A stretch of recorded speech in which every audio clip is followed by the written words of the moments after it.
আজ আমরা সফলতা বলতে কি বুঝি? বড় বাড়ি, দামি গাড়ি, বিদেশ ভ্রমণ, খ্যাতি আর টাকা পয়সা, এটাই কি সফলতা? আসুন আজ জানি ইসলাম কি বলে সফলতা নিয়ে। আজকের দুনিয়ায় যাকে আমরা সফল বলি, সে হয়তো একজন বড় ব্যবসায়ী, সেলিব্রিটি বা রাজনীতিবিদ। তার আছে সবকিছু, কিন্তু তার কি আছে শান্তি? তার কি আছে আল্লাহর সন্তুষ্টি? পবিত্র কোরআনে আল্লাহ বলেন, সূরা আলে ইমরান 185 নম্বর আয়াতে, আর যারা জাহান্নাম থেকে রক্ষা পাবে এবং জান্নাতে প্রবেশ করবে, সেই প্রকৃত সফল কাম। অর্থাৎ সফলতা মানে শুধু এই দুনিয়ায় কিছু পাওয়াই নয়, বরং আখিরাতে মুক্তি পাওয়া।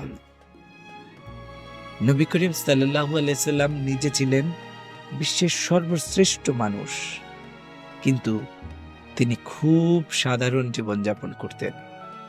তার বিছানা ছিল খেজুর পাতার, ঘরে দিনের পর দিন খাবার থাকতো না, তবু তিনি ছিলেন সবচেয়ে শান্ত, সবচেয়ে সফল।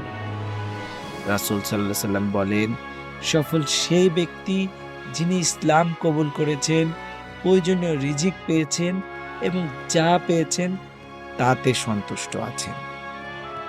সফল হওয়ার জন্য এই 5টা উপায় আপনি কাজে লাগাতে পারেন। 1 নাম্বার, 5 ওয়াক্ত নামাজ প্রতিষ্ঠা করুন।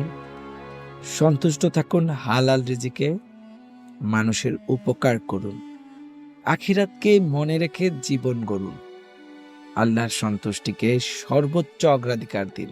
জানেন কি, একজন সাধারণ মুসলিম যিনি সময় মতো নামাজ পড়ে হারাম থেকে বাঁচে, নিজের পরিবার ও সমাজের উপকার করে, তিনি আল্লাহর কাছে সবচেয়ে সফল।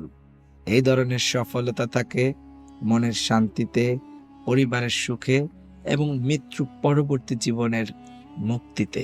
প্রিয় ভাই ও বোনেরা, সফলতা কেবল দুনিয়ার কিছু অর্জন নয়, সফলতা হলো আল্লাহর পথে চলা, তার সন্তুষ্টি অর্জন করা এবং জান্নাতের পথ ধরে এগিয়ে যাওয়া। চাইলে আজ থেকেই আপনি হতে পারেন সবচেয়ে সফল মানুষ। হে আল্লাহ, আমাদের অন্তরকে ঈমানদার করো, আমাদের দুনিয়া ও আখিরাতে সফলতা দান করো। আমিন। ভিডিওটি ভালো লাগলে শেয়ার করুন এবং চ্যানেলটি সাবস্ক্রাইব করুন।